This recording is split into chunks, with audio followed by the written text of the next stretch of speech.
Hi. ఆంధ్రాలో ఇప్పుడు రాబోయే 2 నెలల్లో మనకి ఎలక్షన్స్ అయితే ఉన్నాయి. నెక్స్ట్ ఏ ప్రభుత్వం వస్తే బాగుంటుందని మీరు ఎక్స్పెక్ట్ చేస్తున్నారు? టీడీపీ ప్రభుత్వం వస్తే బాగుంటుందని నేను అనుకుంటున్నాను, నా పర్సనల్ ఫీలింగ్. టీడీపీ ప్రభుత్వం వస్తే ఉద్యోగ అవకాశాలు ఏ విధంగా ఉంటాయి అనుకోవచ్చు? అంటే గతంలో మనం చూసినట్టుగానే టీడీపీ ప్రభుత్వం వచ్చి హైదరాబాద్ ఎలా డెవలప్ చేసిందో అందరికీ తెలుసు. ఆయన అరెస్ట్ చేసినప్పుడు యూత్, ఈ జాబ్ చేసే వాళ్ళు అందరూ ఎలా ధర్నా చేశారో కూడా అందరికీ తెలిసిందే. సో ఆయన ఏం చేయకుండానే అందరూ ఎందుకు ఇలా ఆయన కోసం స్ట్రైక్ చేస్తారని నేను అనుకుంటున్నాను. సో అలానే వాళ్ళ ప్రభుత్వం వస్తే మంచి కంపెనీలు వస్తాయేమో అని ఒక చిన్న ఆశ. అంటే ఇప్పుడు టీడీపీలో జూనియర్ ఎన్టీఆర్ ఏమన్నా జాయిన్ అయ్యే అవకాశాలు ఉన్నాయి అనుకోవచ్చా? లేవని నేను అనుకుంటున్నాను. ప్రస్తుతానికి అయితే అతని ఫోకస్ సినిమాల మీదనే ఉంది కాబట్టి, గ్లోబల్ స్టార్ అయినారు కాబట్టి, సో ఇప్పట్లో ఆయన వచ్చే అవకాశం లేదు. అంటే ఇప్పుడు మనకి బాలకృష్ణకి మరియు జూనియర్ ఎన్టీఆర్ మధ్యలో కొన్ని వార్స్ అయితే జరుగుతున్నాయి. సో రీసెంట్గా చూసుకున్నట్టయితే ఎన్టీఆర్ గారి దగ్గర ఫ్లెక్స్లు ఫొటోస్ తీయమని చెప్పాడు. సో అలా తీయమని చెప్పడానికి గల రీజన్స్ ఏమై ఉండొచ్చు?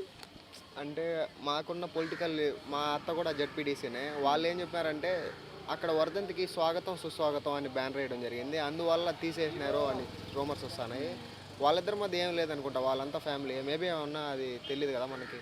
స్వాగతం సుస్వాగతం అని రాయకూడదంట, అందుకు తీసేసినారని టాక్. అంటే జూనియర్ ఎన్టీఆర్ ఫొటోస్ ఫ్లెక్స్ తీయండి అని ఒక ఆయన నోటితో చెప్పారు. బ్యానర్లోనే స్వాగతం సుస్వాగతం అని రాసినారంట, మిగతా ఏ బ్యానర్లో స్వాగతం సుస్వాగతం అని రాయలేదంట, అందుకని తీసేసినారని టాక్ నడుస్తుంది. సో ఇది పార్టీ మీద ఏదైనా ఎఫెక్ట్ అయ్యే ఛాన్స్ ఉండొచ్చా మరి? ఖచ్చితంగా ఎన్టీఆర్ ఫ్యాన్స్ ఫైర్ అవుతున్నారు బాలకృష్ణ ఫ్యాన్స్ మీద. టీడీపీ ప్రభుత్వం మీద కూడా ఎన్టీఆర్ ఫ్యాన్స్ కొంచెం డిసప్పాయింట్మెంట్ చూపిస్తున్నారు. మేబీ ప్రభావితం ఉండొచ్చు, 1% 2% అలా, అంతేగాని ఎక్కువగా ఏముండదు. సో ఇప్పుడు పొత్తులో వస్తున్నారు కదా, పొత్తులో రావడం వల్ల పవన్ కళ్యాణ్ గారికి ఏదైనా పదవి ఇచ్చే అవకాశం ఉండొచ్చా? ఖచ్చితంగా ఇస్తారండి. అలా లాభం లేదే ఎవరు ఏ పని చేయలేరు కదా, అలా ఈకపోతే ఫ్యాన్స్ కూడా గమ్మున ఉంటారు. ఖచ్చితంగా ఉంటుంది ఏదో ఒకటి, డిప్యూటీ సీఎం కాకపోయినా ఏ మినిస్టర్ పదవి ఏదో ఒకటి ఇస్తారు ఖచ్చితంగా. రాజధాని డెవలప్మెంట్ ఏ విధంగా జరగవచ్చు?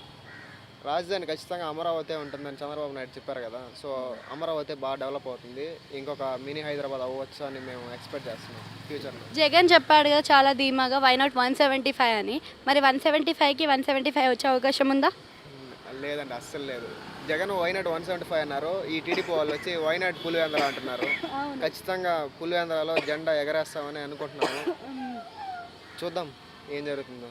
ఓకే, థ్యాంక్ యూ అండి.